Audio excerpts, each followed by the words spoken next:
suis un vrai optimiste pour notre profession. Mais pour être optimiste, évidemment, il faut mettre les moyens et il faut qu'on ait une vraie stratégie de développement, stratégie de croissance pour la profession.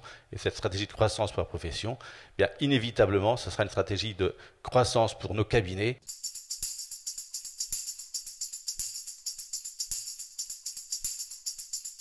Le but du Poireau, c'était de vous faire discuter, exclusivement.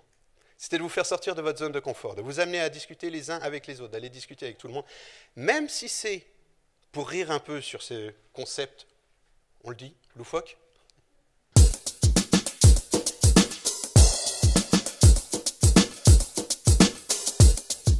Et on va vous inviter, avec nos ardoises, on va se promener comme ça, à vous rencontrer, à rencontrer les gens qu'on a sélectionnés comme ayant un projet qui correspond, soit parce qu'il est pareil, soit parce qu'il est complémentaire, au vôtre.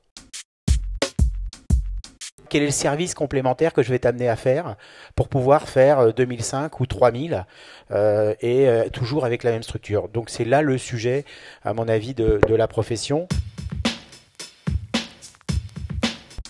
La plupart des cabinets sont en réalité en sous-effectif. C'est le modèle qui est comme ça en fait dans la plupart des cabinets, mais à Paris c'est probablement encore plus marqué. Et du coup ça veut dire que l'expert comptable est dans une situation où il n'a pas forcément un exercice quotidien qui est très confortable.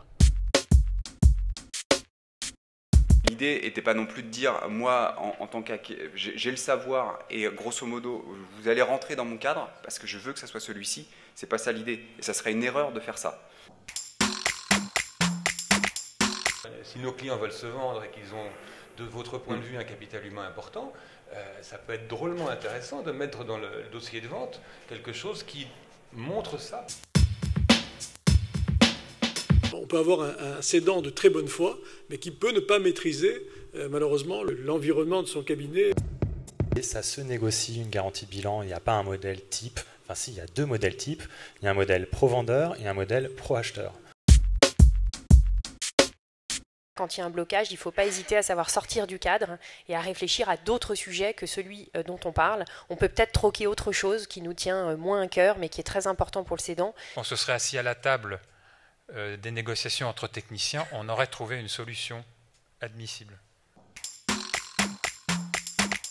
Quelles sont les valeurs du cabinet? Alors je pense que quand on est en interne, on les connaît forcément les valeurs, mais lorsqu'on reprend un cabinet en croissance externe, par exemple, les valeurs sont vraiment primordiales. Et normalement, au cours des entretiens que l'on a au fur et à mesure du diagnostic, une des choses à vérifier, en tout cas nous on s'y attache, c'est de vérifier le projet auquel on va travailler ensemble est partagé par tous. Mettre en évidence le niveau de crédit auquel on aboutit, qui est par conséquent la valeur de rentabilité, c'est-à-dire le prix théorique du cabinet.